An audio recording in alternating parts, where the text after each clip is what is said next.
ಉತ್ಸವ ಆಗಬಾರ್ದು, ಬರವಣಿಗೆ ಉತ್ಸವ ಆಗಬೇಕು ಅಂತ ಬಾಬಾ ಸಾಹೇಬರು ಹೇಳ್ತಾ ಇದ್ದರು. ಆಂದೋಲನ, ಅಧ್ಯಯನ ಮತ್ತು ಅಧಿಕಾರ ಅಂತ.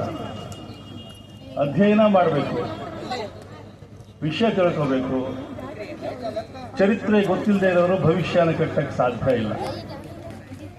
ನಾನೇನೋ ಮಹಾಜ್ಞಾನಿ, ಓದ್ಕೊಂಡಿದ್ದೀನಿ, ಕಾಲೇಜ್ ಪ್ರೊಫೆಸರು ಅಂತ ಇಲ್ಲಿ ಬಂದು ನಿಮಗೆ ನಾನು ಭಾಷಣ ಮಾಡ್ತಾ ಇಲ್ಲ. ಸುಮಾರು 50 ವರ್ಷ ಚಿತ್ರರಂಗದಲ್ಲಿ ಕೆಲಸ ಮಾಡಿ, ಚಿತ್ರರಂಗ ಅಂದ ಕೂಡಲೇ ನಮಗೆ ನಾಯಕ ನಟರು, ನಟಿಯರು, ಹೀರೋಯಿನ್ಸು, ಫೈಟರ್ಸು ಅದೇ ಕಾಣಿಸ್ತಾರೆ. ಆದರೆ ತೆರೆಯ ಮುಂದ್ಗಡೆ ಕೆಲಸ ಮಾಡುವಂಥ ಸಾವಿರಾರು ಜನ ಕಾರ್ಮಿಕರಿದ್ದಾರೆ. ಎಲ್ಲ ದಿನಗೂಲಿಯವರು.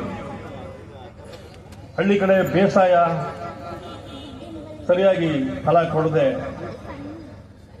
ಅಲ್ಲಿ ಜೀವನಕ್ಕೆ ದಾರಿ ಇಲ್ಲದೆ ಪಟ್ಟಣಕ್ಕೆ ಬಂದು ಸಿನಿಮಾಗಳ ಆಕರ್ಷಣೆಯಿಂದ ಅಲ್ಲಿ ಕೆಲಸ ಮಾಡ್ತಾ ಕಾರಿನ ಡ್ರೈವರ್ ಆಗಿ, ಮೇಕಪ್ ಮನ್ಗಳಾಗಿ, ಕಾಸ್ಟ್ಯೂಮ್ ಅನ್ನೋ ಬಟ್ಟೆ ಹಾಕುವಂಥವರಾಗಿ, ನಮಗೆ ನಮ್ಮ ಜೊತೆ ಡ್ಯಾನ್ಸ್ ಮಾಡುವಂಥವರಾಗಿ, ಫೈಟ್ ಮಾಡುವಂಥವರಾಗಿ ಸಾವಿರಾರು ಜನ ಇದ್ದಾರೆ. ಅವರಿಗೆ ಸರಿಯಾಗಿ ವೇತನ ಸಿಗ್ತಾ ಇರಲಿಲ್ಲ ಅಂತ ಹೇಳಿ ಅವರ ಒಂದು ಸಂಘಟನೆ ಮಾಡಿ, ಸಿನಿಮಾ ಕಾರ್ಮಿಕರ ಒಕ್ಕೂಟ ಮಾಡಿ ನಾನು 30 ವರ್ಷ ಅಧ್ಯಕ್ಷನಾಗಿದ್ದು ಪಡ್ಕೊಂಡ ಅನುಭವವನ್ನು ನಿಮ್ಗೆ ಹೇಳ್ತೇನೆ.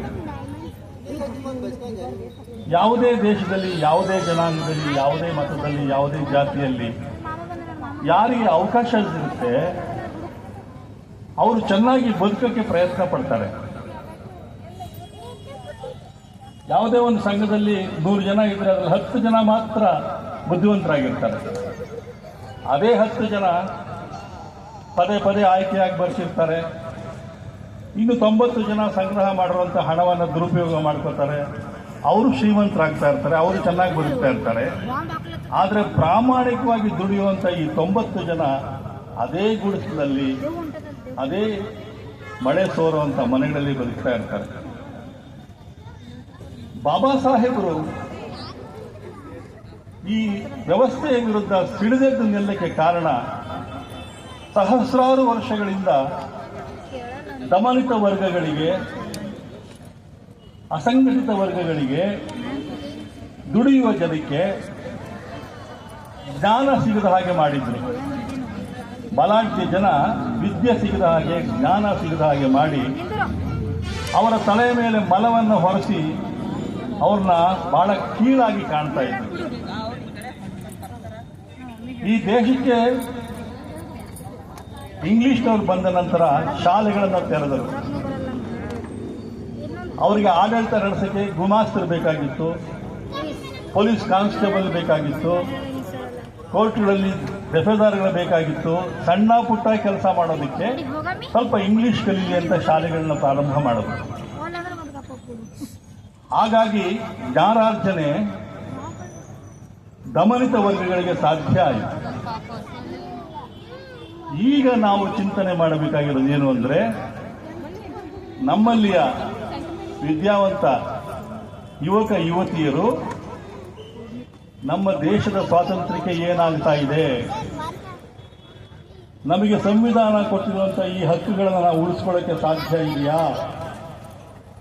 100 ವರ್ಷಗಳ ಹಿಂದೆ ಯಾವಾಗ ದಮನಿತ ವರ್ಗಗಳು, ತಳವರ್ಗಗಳು ಸಂಘಟಿತರಾಗಕ್ಕೆ ಪ್ರಯತ್ನ ಪಟ್ಟರು, ಈ 10 ಜನ ಬುದ್ಧಿವಂತರು, ಬಲಾಢ್ಯರು, ಶ್ರೀಮಂತರು ಅಂದರೆ ಬ್ರಾಹ್ಮಣರು, ವೈಶ್ಯರು, ಕ್ಷತ್ರಿಯರು, ಬಲಾಢ್ಯರು, ಬುದ್ಧಿ ಇರುವಂಥವರು, ಬುದ್ಧಿವಂತರು ಒಂದಾದರು. ಒಂದು ಸಂಘಟನೆಯನ್ನು ಮಾಡಿದ್ರು 100 ವರ್ಷಗಳ ಹಿಂದೆ. ನಿರಂತರವಾಗಿ 100 ವರ್ಷ ಕೆಲಸ ಮಾಡ್ಕೊಂಡು ಬಂದರು. ಇವತ್ತು ಅದರ ಫಲವನ್ನು ಅವರು ಕಾಣ್ತಾ ಇದ್ದಾರೆ, ಅಧಿಕಾರದಲ್ಲಿದ್ದಾರೆ. ಸಂವಿಧಾನವನ್ನು ಬದಲಾವಣೆ ಮಾಡ್ತೀವಿ ಅಂತ ಹೇಳ್ತಾ ಇದ್ದಾರೆ. ಇಡೀ ದೇಶ ಒಂದೇ ದೇಶ ಆಗಿರಬೇಕು, ಒಂದೇ ಭಾಷೆ ಇರಬೇಕು, ಒಂದೇ ಮತದಾನ ಇರಬೇಕು, ಒಂದೇ ಚುನಾವಣೆ ಇರಬೇಕು ಅಂತ ಹೇಳ್ತಾ ಇದ್ದಾರೆ. ನಮ್ಮ ವೈವಿಧ್ಯತೆ ಎಲ್ಲಿ ಹೋಗಬೇಕು? ನಮ್ಮ ತಾಯಿ ಭಾಷೆ ಕನ್ನಡ ಎಲ್ಲಿ ಹೋಗಬೇಕು? ನಮ್ಮ ಹಬ್ಬ ಹರಿದಿನಗಳು ಎಲ್ಲಿ ಹೋಗಬೇಕು? ಸನಾತನ ಧರ್ಮ ಅಂತಾರೆ. ನಾವು ಸನಾತನಿಗಳಿಗೆ ಗಣೇಶ ಹಬ್ಬ ಮಾಡ್ತೀವಿ, ಯುಗಾದಿ ಹಬ್ಬ ಮಾಡ್ತೀವಿ, ದೀಪಾವಳಿ ಹಬ್ಬ ಮಾಡ್ತೀವಿ. ಆದರೆ ಅವ್ರದ್ದು ವೈದಿಕ ಸನಾತನ ಧರ್ಮ, ನಮ್ಮದು ನೈತಿಕ ಸನಾತನ ಧರ್ಮ. ನಾವು ಎಲ್ಲ ಚೆನ್ನಾಗಿರಲಿ ಅಂತ ಯೋಚನೆ ಮಾಡ್ತೀವಿ. ದೇವರಿಗೆ ಕಡ್ಡಿ ಹಚ್ಚಿ ಹೂವು ಇಟ್ಟು ಕಾಪಾಡಪ್ಪ ಅಂತೀವಿ. ನಮ್ಮನ್ನು ಮಾತ್ರ ಅಲ್ಲ, ಎಲ್ಲಾರನ್ನೂ ಕಾಪಾಡಪ್ಪ ಅಂತ ಹೇಳ್ತೀವಿ. ಆದರೆ ಅವರು ನಮ್ಮನ್ನು ಮಾತ್ರ ಕಾಪಾಡಪ್ಪ ಅಂತೀವಿ. ವೈದಿಕ ಸನಾತನಿಗಳು ಅವರು ಇವತ್ತು ಮತ್ತೆ ಅವರು ಬಲಾಢ್ಯರಾಗಬೇಕು ಅಂತ ಪ್ರಯತ್ನ ಪಡ್ತಾ ಇದ್ದಾರೆ. ಸಂವಿಧಾನವನ್ನು ಬದಲಾವಣೆ ಮಾಡ್ತೀನಿ ಅಂತಿದ್ದಾರೆ. ನಮ್ಮ ಸ್ವಾತಂತ್ರ್ಯವನ್ನು ಹರಣ ಮಾಡಕ್ಕೆ ಹೊರಟಿದ್ದಾರೆ. ಇಂಥ ಸಮಯದಲ್ಲಿ ನಾವು ಬರೀ ಮೆರವಣಿಗೆ ಮಾಡಿಕೊಂಡು ಫ್ಲೆಕ್ಸ್ಗಳು ಮಾಡಿಕೊಂಡು ಸನ್ಮಾನ ಮಾಡಿಕೊಂಡು ಇರಬಾರ್ದು, ಎಚ್ಚೆತ್ಕೋಬೇಕಾಗಿದೆ. ಬಹಳ ಗಂಭೀರವಾಗಿ ಪ್ರಯತ್ನಗಳನ್ನ ಮಾಡ್ತಾ ಇದ್ದಾರೆ. 2029 ಚುನಾವಣೆಯಲ್ಲಿ ಅವರು ಬಹುಮತ ಪಡ್ಕೊಂಡು ಸಂವಿಧಾನವನ್ನು ಬದಲಾವಣೆ ಮಾಡಬೇಕು ಅಂತ ಹೊರಟಿದ್ದಾರೆ. ಆ ಪ್ರಯತ್ನ ನಮ್ಗೆ ಅರ್ಥ ಆಗ್ತಾ ಇದೆಯಾ? ಅದ್ರ ಬಗ್ಗೆ ನಾವು ಆಲೋಚನೆ ಮಾಡ್ತಾ ಇದೆಯಾ? ಯಾವ ರಾಜಕೀಯ ಪಕ್ಷ ಅಂತ ನಾನು ಹೇಳಲ್ಲ, ರಾಷ್ಟ್ರೀಯ ಪಕ್ಷ ಅಂತ ನಾನು ಹೇಳಲ್ಲ. ಸಂವಿಧಾನವನ್ನು ಬದಲಾವಣೆ ಮಾಡಕ್ಕೆ ಪ್ರಯತ್ನ ಪಟ್ಟವರ ಕೈಯನ್ನು ಕತ್ತರಿಸ್ತೀವಿ ಅಂತ ನಾವು ಹೇಳಬೇಕಾಗಿದೆ. ಈಗ ಆ ಮಟ್ಟದ ಧೈರ್ಯ, ಆ ಮಟ್ಟದ ಜಾಗರೂಕತೆ ನಾವು ಬೆಳೆಸ್ಕೊಳ್ಳದೆ ಹೋದ್ರೆ ಮತ್ತೆ ನಾವು ಸಾವಿರಾರು ವರ್ಷಗಳ ಹಿಂದಕ್ಕೆ ಹೊರಟೋಗ್ತೀವಿ. ಮತ್ತೆ ನಮ್ಮ ತಲೆಯ ಮೇಲೆ ಮಲವನ್ನು ಹೊರಬೇಕಾಗುತ್ತೆ. ಇಂಥ ಒಂದು ಗಂಭೀರವಾದ ಚಿಂತನೆಯನ್ನು ಮಾಡಬೇಕಾಗಿದೆ. ಈ ಅರಿವಿನ ಸಭೆಯಲ್ಲಿ ಬಾಬಾ ಸಾಹೇಬರ 135ನೇ ಜಯಂತ್ಯೋತ್ಸವದಲ್ಲಿ ದೀಪದ ಸಾಲುಗಳನ್ನು ಹಾಕೋದಲ್ಲ, ದೊಡ್ಡ ದೊಡ್ಡ ವೇದಿಕೆಗಳನ್ನು ಕಟ್ಟೋದಲ್ಲ, ಚುನಾವಣೆಗಳಲ್ಲಿ ನಿಲ್ಲಬೇಕು. ನಾವು ಅಧ್ಯಯನ ಮಾಡಬೇಕು, ಏನ್ ನಡೀತಾ ಇದೆ ದೇಶದಲ್ಲಿ. ಇಂಗ್ಲಿಷ್ ಪತ್ರಿಕೆಗಳನ್ನು ಓದಬೇಕು. ನಾವು ಇಂಗ್ಲಿಷ್ ಭಾಷೆಯನ್ನು ಕಲಿಬೇಕು, ಮಾತೃಭಾಷೆಯನ್ನು ಕಲಿಬೇಕು. ಏನಾಗ್ತಾ ಇದೆ ದೆಹಲಿಯಲ್ಲಿ, ಏನಾಗ್ತಾ ಇದೆ, ಏನು ಹುನ್ನಾರಗಳನ್ನ ಮಾಡ್ತಾ ಇದ್ದಾರೆ, ಯಾವ್ಯಾವ ಇಲಾಖೆಯಲ್ಲಿ ತಮ್ಮವರನ್ನ ಕೂಡಿಸ್ತಾ ಇದ್ದಾರೆ. ಮೂಲಭೂತವಾಗಿ ಚುನಾವಣೆಯನ್ನು ಬದಲಾವಣೆ ಮಾಡಕ್ಕೆ ಹೊರಟಿದ್ದಾರೆ. ಮತದಾನದ ಹಕ್ಕನ್ನು ಕಿತ್ಕೊಳ್ಳೋಕೆ ಹೊರಟಿದ್ದಾರೆ. ಇದ್ರ ಬಗ್ಗೆ ನಾವು ಗಂಭೀರವಾಗಿ ಆಲೋಚನೆ ಮಾಡ್ತಾ ಇದ್ದೀವಾ? ನಮ್ಮ ಯುವಕ ಯುವತಿಯರು ಇದ್ರ ಬಗ್ಗೆ ಆಲೋಚನೆ ಮಾಡ್ತಾ ಇದ್ದಾರೆ. ದೇಶದ ಬಗ್ಗೆ, ನನ್ನ ಉದ್ಯೋಗ, ನನ್ನ ಬದುಕು, ನನ್ನ ಮದುವೆ, ನನ್ನ ಮನೆ, ನನ್ನ ಸುಖ. ದೇಶ ಇದ್ರೆ ತಾನೇ ಇವೆಲ್ಲ ಇರೋದು. ನಮ್ಗೆ ಸ್ವಾತಂತ್ರ್ಯ ಇದ್ರೆ ತಾನೇ ನಾವೆಲ್ಲ ಉಳಿಸ್ಕೊಳ್ಳೋಕೆ ಸಾಧ್ಯ. ಅದನ್ನ ಆಲೋಚನೆ ಮಾಡಬೇಕಾಗಿದೆ. 700 ಕಿಲೋಮೀಟರ್ನ ಬಂದು ನಾನು ನಿಮಗೆ ಹಾಡು ಹೇಳ್ಬಿಟ್ಟು ಹೋಗೋಕೆ ಸಾಧ್ಯ ಇಲ್ಲ. ಇದನ್ನು ಹೇಳಬೇಕಾಗಿದೆ. ನಾನು ಅದಕ್ಕೋಸ್ಕರ ಬಂದಿದ್ದೇನೆ, ಅದನ್ನು ಉದ್ಘಾಟನೆ ಮಾಡಕ್ಕೆ ಬಂದಿದ್ದೇನೆ. ನಾನು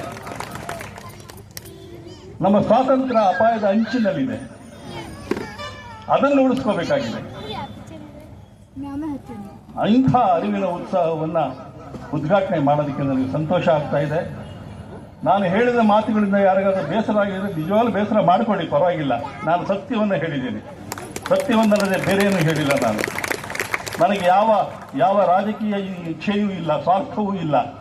ನಡೀತಾ ಇರೋ ವಿಷಯ ನಿಮ್ಗೆ ಹೇಳ್ತಾ ಇದ್ದೀನಿ. 100 ವರ್ಷಗಳು ಪ್ರಯತ್ನ ಪಟ್ಟು ಅವರು 100 ವರ್ಷಗಳು ಪ್ರಯತ್ನ ಪಟ್ಟು ಅಧಿಕಾರಕ್ಕೆ ಬಂದಿದ್ದಾರೆ. ಇನ್ನು 3 ವರ್ಷ ಪ್ರಯತ್ನ ಪಟ್ಟು ನಾವು ಆ ಅಧಿಕಾರವನ್ನು ತಪ್ಪಿಸಬೇಕಾಗಿದೆ. ನಮ್ಮ ಕೇರಿಗಳಲ್ಲಿ, ಕಾಲೋನಿಗಳಲ್ಲಿ, ಹಳ್ಳಿಗಳಲ್ಲಿ ಮತದಾನದ ಬಗ್ಗೆ ಜಾಗೃತಿಯನ್ನು ಬೆಳೆಸಬೇಕಾಗಿದೆ. ನಮ್ಮ ಮತದಾನದ ಪಾವಿತ್ರ್ಯವನ್ನು ಉಳಿಸ್ಕೋಬೇಕಾಗಿದೆ. ಹೆಣ್ಣಕ್ಕೆ, ಹಣಕ್ಕೆ, ಸೀರೆಗೆ, ಪಂಚೆಗೆ ಅದನ್ನು ಮಾರ್ಕೋಬಾರದು. ಹೆಣ್ಣಿಗೆ ಶೀಲ ಎಷ್ಟು ಮುಖ್ಯನೋ ಗಂಡಿಗೆ ಮತದಾನವೂ ಅಷ್ಟೇ ಮುಖ್ಯ. ನಮ್ಮ ಸ್ತ್ರೀಯರಿಗೆ, ಪುರುಷರಿಗೆ ಮತದಾನವೂ ಅಷ್ಟೇ ಮುಖ್ಯ. ಮತದಾನದ ಮೂಲಕ ಮಾತ್ರ ನಾವು ಸ್ವಾತಂತ್ರ್ಯ ಉಳಿಸ್ಕೊಳ್ಳೋಕೆ ಸಾಧ್ಯ. ನಾವು ಕಾನೂನನ್ನು ಮಾಡುವ ಸ್ಥಾನಕ್ಕೆ ಬಂದು ಕೂತ್ಕೊಳ್ಳೋಕೆ ಸಾಧ್ಯ. ಅದನ್ನು ಆಲೋಚನೆ ಮಾಡಬೇಕು. ನಾವು ಆಡಳಿತ ನಡೆಸುವಂಥ ವ್ಯವಸ್ಥೆಗೆ ಬರಬೇಕಾಗಿದೆ. ಅದು ಬಾಬಾ ಸಾಹೇಬ್ ಅಂಬೇಡ್ಕರ್ ಅವರು ನಮಗೆ ಕೊಟ್ಟಂಥ ಸಂದೇಶ.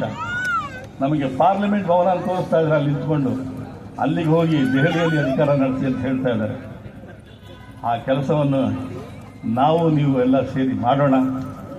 ಜೈ ಭೀಮ್. ಜೈ ಭೀಮ್.